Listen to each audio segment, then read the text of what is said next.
Un buen plan para verano, para relajarnos y para conocer cosas, como por ejemplo la historia de Bankia desde dentro, cómo dimos la vuelta a una entidad herida de muerte. Esta obra de arte la ha escrito Juan Emilio Maillo.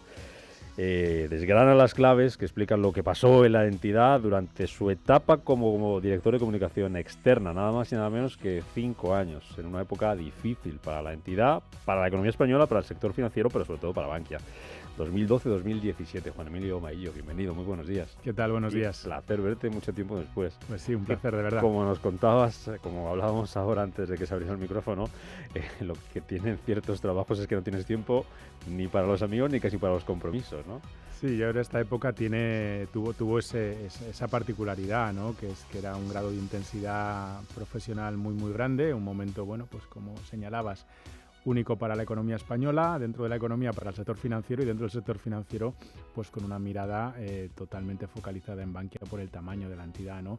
Y es verdad que, bueno, que fue una etapa que desde el punto de vista profesional exigió mucho y bueno, también la disfrutamos mucho, ¿no? ¿Cómo llegas? Fue 2012, ¿no? Llegas a la Caja Madrid, ¿no? Yo ya llego a Bankia, yo llego con la entidad ya Bankia. Fusionada e incluso después de la salida a bolsa. Sí. Yo llego a principios del año 2012. ¿Y cómo fue aquello? Porque claro, luego la cosa se empezó a complicar, ¿no? Empezaron a ir pasando acontecimientos, que ahora hablamos de ello, que lo reflejas muy bien en el libro, los cuentas desde dentro. ¿Cómo fue esa llegada? ¿Cómo fueron esos primeros pasos en Bankia? Bueno, al final la entidad yo creo que era entendimiento común de todo el mundo que necesitaba más capital. Si queremos, el debate podía estar o no había aflorado todavía en cuánto capital necesitaba, ¿no? Pero si nos vamos a ese momento, acaba de cambiar el gobierno en España, llega el Partido Popular y hay unas primeras declaraciones, si queremos, del ministro Luis de Guindos en las que dice el conjunto del sector financiero necesita 50.000 millones de euros, ¿no? En una entrevista que concede al Financial Times. Bueno, al final, oye, el gobierno, la autoridad pone esa cifra encima de la mesa. Por cierto, una cifra que cuando avanza el año 2012 básicamente no varió, es decir, ese análisis inicial que se tenía de que eso podía ser el dinero que necesitaba el sector financiero español, pues cuando al final de ese año 2012 acaban todos los ejercicios de análisis de estrés por parte de consultoras como Oliver Wyman, Roland Berger, que casi ya nos habremos olvidado de ellas, pero que fueron las que hicieron ese análisis del sector financiero español, pues al final el montante que acaban determinando que se necesita es ese, o sea que el diagnóstico estaba más o menos identificado. En ese contexto, Bankia, bajo la presidencia de Rodrigo Rato, presenta al Banco de España y al Gobierno un plan por el que dice que con 7.000 millones es suficiente y bueno, las pruebas y a los datos nos podemos remitir para ver que esa cantidad pues no era suficiente porque todos los análisis que se hicieron después determinaron que el problema era mucho más grande y es más, si nos vamos a los años siguientes, Bankia tuvo que seguir haciendo provisiones en 2013, 2014, 2015, entonces que se necesitaban fondos para seguir saneando el balance, pues ahí estaban. Toca comunicar eso. El equipo de comunicación con la llegada de Igor Gozarri se mantiene, sí que es como... hubo ciertos cambios, pero bueno, asumes la parte de comunicación externa de la compañía. ¿Cuántas horas de trabajo tenía un día en la comunicación de Bankia? Bueno, no es fácil determinar cuántas horas tenía porque yo creo que no había descanso, no había fines de semana porque al final todo había que correr mucho para cuanto antes determinar el dinero que necesitaba la entidad, comunicarlo, ponerlo en conocimiento del mercado, de los inversores, de la sociedad en general. Y bueno, hay todo tipo de anécdotas, ¿no? En el libro se recogen algunas. Yo la primera noticia que tengo, la primera llamada de Amalia Blanco, que sí que se había incorporado como nueva directora general de comunicación de Bankia con la llegada de Igor Gozarri, me llamó un sábado a las 5 de la tarde para avisarme de, oye, nos acaban de llegar familiar, los números, muy tan familiar, significativo, ¿no? como el bautizo en la puerta de la iglesia para el bautizo de mi hija mayor, ¿no? Entonces, bueno, pues esas eran las ya te preparó para lo que podía venir después, sí, ¿no? o sea, yo, claro, ahí te mira la gente, estás pensemos cualquiera en la puerta de la iglesia, suena el teléfono, ¿quién es? Dices, oye, mi nueva jefa, porque además había sido nombrada 2 días antes, y te cuenta esto, ¿no? Oye, que nos acaban de llegar los primeros números y que hacen falta 20 y tantos mil millones de euros para sanear la entidad. Bueno, pues oye, la cabeza se te va donde se te va. Entonces esto, bueno, es una anécdota que sirve para ilustrar pues que aquello no tenía horario, ¿no? Claro, la parte económica, la situación de Bankia era muy difícil, pero a nivel de comunicación, a nivel de reputación tampoco era fácil afrontar eso, ¿no? Porque comunicabais, como nos decías ahora, la parte externa al mercado, a los clientes, parte interna, también a los empleados. Hay que contarles lo que estaba pasando. Sí, que era una situación, si la económica digo era difícil, la de comunicación, reputación tampoco era... Sí, porque es verdad que desde el punto de vista financiero, una vez que te garantizan la inyección de los fondos que necesitas, bueno, pues en términos de solvencia el banco ya está, es decir, oye, ya le han puesto el capital. El tema es, vale, ya estás en el minuto cero, pero ¿qué va a pasar de ahí en adelante? Y de ahí en adelante lo que hacía falta era confianza, era evidentemente gestión desde el punto de vista financiero, pero si éramos incapaces de recuperar la confianza básicamente de los clientes, que al final son los que dan sentido a cualquier proyecto empresarial, financiero, el que queramos, ¿no? Sin clientes no hay nada. Y ese era nuestro reto, ¿no? Que el cliente siguiera confiando en la entidad. Ahí había un papel crucial de los empleados del banco, los que están a pie de calle, los que siguen a pie de calle atendiendo en las sucursales a los clientes, o a golpe de teléfono, o a golpe de mensaje, o a golpe de las tecnologías que nos lo permiten a día de hoy. Pero luego hay un tema reputacional, de que la entidad, bueno, pues se viera que había cogido un nuevo rumbo y que esos nubarrones que había sobre ella se irían despejando con el paso del tiempo, lo cual no fue sencillo, ¿no? A nivel reputacional, cuentas en el libro, pues no sé si más o menos debate, pero se va a plantear sobre la mesa la posibilidad de cambiar incluso el nombre, ¿no? Sí, porque al final pensemos que en aquel año 2012, en mayo de 2012, cuando se producen todos estos cambios, la marca Bankia es una marca conocida a efectos de mercado, era el banco que cotizaba en bolsa. A efectos de cliente, a efectos de la calle, las sucursales todavía no habían recibido el cambio de nombre porque se estaba en el proceso de integración informática de las 7 cajas que habían dado lugar a Bankia, y en la calle, si pensamos en Madrid donde estamos, el nombre era Caja Madrid, las sucursales eran de Caja Madrid. Si nos vamos a Valencia eran de Bancaja, ¿no? No había nombre todavía Bankia. Esto te da lugar a anécdotas divertidas, ¿no? Como ese cliente que entra en una oficina rotulada con el nombre de Caja Madrid y le dice a un compañero de la red de sucursales, dice, madre mía, qué lío tienen esos de Bankia, menos mal que estéis aquí tranquilos en Caja Madrid. Esas anécdotas que los compañeros luego nos trasladaban dan pie a entender un poquito también el lío que la gente tenía de todo lo que había montado, ¿no? Y esa es la circunstancia. Es verdad que se debatió el tema de la marca y más allá de estas anécdotas se entendió que lo que tocaba era cambiar un poquito la percepción que había sobre Bankia en base a un comportamiento y a unos hechos distintos. Coger el nombre y cambiarlo, pues al minuto siguiente toda esa mochila de errores, de piedras del pasado que traíamos en Bankia, pues se habría pasado automáticamente a la nueva marca que se hubiera puesto encima de la mesa. ¿En qué se basó el éxito? ¿Cuál fue un poco la hoja de ruta del plan de comunicación que pusisteis en marcha todo el equipo para sacar eso adelante, la parte que os tocaba a vosotros? Al final hay una máxima que es transparencia. Es que no queda otra. Cuando tienes que recuperar la confianza y con carácter general, al final yo creo que la transparencia es una magnífica máxima, lo cual no quita que te estés fustigando todo el día y que abras todas las ventanas, ¿no? Pero al final lo resumíamos en una frase relativamente sencilla. Haz lo que digas que vas a hacer y cuenta lo que has hecho, porque es verdad que nosotros teníamos un déficit de credibilidad en términos de promesa. Cuando presentamos el plan estratégico a finales de 2012 y dijimos que el banco iba a volver a ganar dinero al año siguiente, que iba a tener una rentabilidad en el medio plazo cercana al 10%, con perdón, no nos creyó nadie.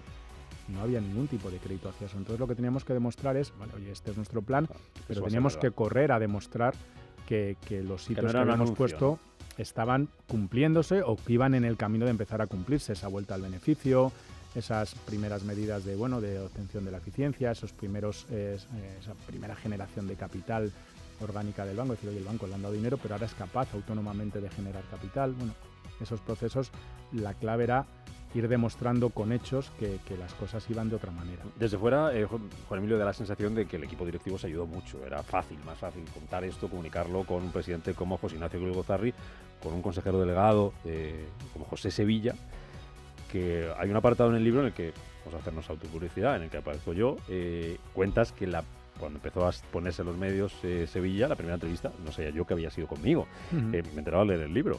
Era fácil, ¿no? Los que estábamos a este lado teníamos esa sensación de que la comunicación, Gurgozarri, Sevilla, entrevistas, presentación de resultados, todo eso era sencillo, nos ayudó, ¿no? Dentro de la situación difícil, pero bueno, más fácil contarlo con ciertas personas que a lo mejor con otras. Sí, yo creo que ahí tuvimos un periodo inicial muy complicado porque no teníamos plan, no teníamos autorización de Bruselas a nuestro plan y tuvimos que estar básicamente callados desde mayo, que anunciamos cuánto dinero necesitaba el banco, hasta noviembre, que Bruselas nos autorizó el plan de reestructuración. La entrevista a la que hace referencia, efectivamente, que fue la primera de José Sevilla y que le hizo contigo, Sí. fue en diciembre de ese 2012, ¿no? Una vez que ya teníamos un plan, ya teníamos capacidad para contar, aunque fuera difícil, aunque fuera duro, aunque hubiera que hacer muchísimos ajustes, aunque hubiera que tomar medidas a veces no agradables, pero era el plan, y era el plan que teníamos para sacar adelante el banco. Yo creo que en términos de comunicación hay un aspecto crítico. Pensemos que el comité de dirección que Goirigolzarri diseña cuando llega a Bankia lo componen 5 personas. Está evidentemente él, está José Sevilla, está la persona que llevaba medios, tecnología y recursos humanos, Antonio Ortega. Ellos 3 habían incorporado al banco a la vez en mayo. Hay una cuarta persona, que si queremos es la que todo el mundo tiene que tener al lado por si acaso en la vida, que es el abogado, el secretario general, ¿no? El jurídico, para confirmar que todas las cosas se hacen de manera adecuada. Y había una quinta persona en ese comité de dirección en el que no había más que 5 personas. Y esa persona era María Blanco, era la directora de comunicación. Eso es una primera señal. Muy potente a efectos externos, pero muy potente a efectos internos. Es un mensaje a la organización de que la comunicación es crítica para esta entidad y es crítica en este momento. Yo creo que hubo un convencimiento por parte de Goirigolzarri, de Sevilla, de que tocaba hacer cosas que no se habían hecho en el pasado. ¿Por qué? Porque la realidad era muy distinta, la realidad era la que teníamos y tocaba hacer cosas que seguramente a lo mejor hoy no tienen sentido, no tienen por qué hacerse, pero que en el caso de Bankia nos merecía la pena. También podíamos arriesgar más porque estamos en una posición de muchísima debilidad, con lo cual nuestra capacidad de pérdida era reducida, o sea, ya estábamos muy cerca de la lona, ¿no? Pero también en sentido contrario, nuestra capacidad de recuperación era muy grande.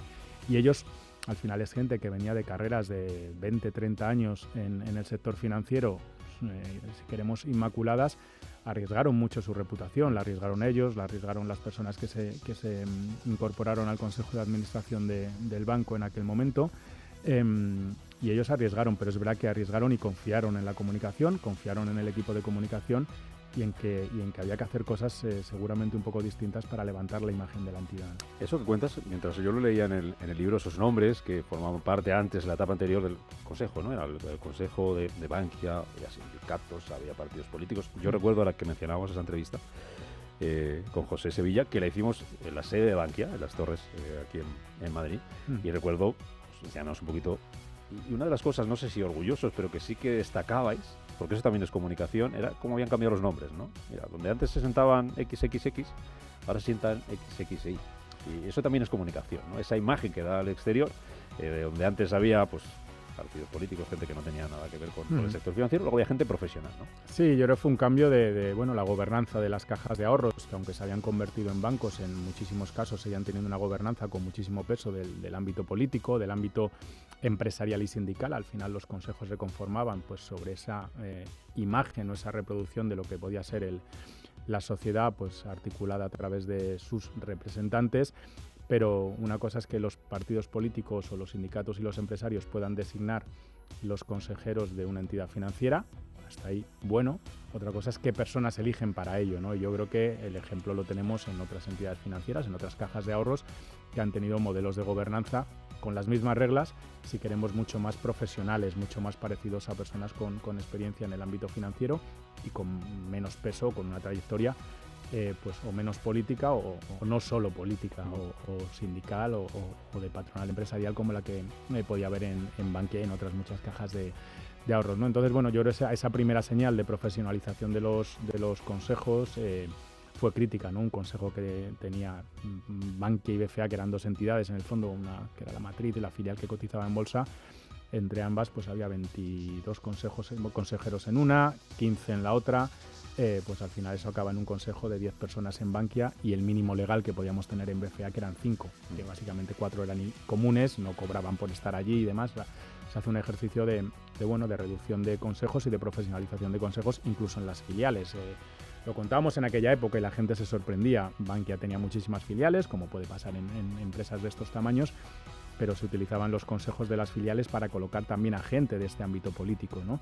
Y había 1000 personas colocadas en consejos de administración, pues, de la filial de fondos, de pensiones, de seguros, de cotizadas donde se tenía representación, y esas personas con la llegada de Goirigolzarri salen todas, los puestos pasan a ser ocupados por directivos del banco que no cobran por ir a esos consejos de administración. Se produce un ahorro solo por esa vía de más de 7 millones de euros al año. Es decir, hay cambios que tienen que ver con la gestión financiera y hay cambios que tienen que ver con aspectos, si queremos, más de índole estética, profesional, que van más en esa dirección, ¿no? En el libro hablas de muchas cosas, algunas ya las has mencionado, de esas inyecciones de dinero público, que luego iban aumentando, que había que contar, que había que comunicar, hablas de las preferentes, hablas de las tarjetas black, es como leer el libro es como darse una vuelta por el pasado que te remueve muchas cosas, ¿no? Porque te hace rejuvenecer esos 10, 12 años que todos teníamos menos.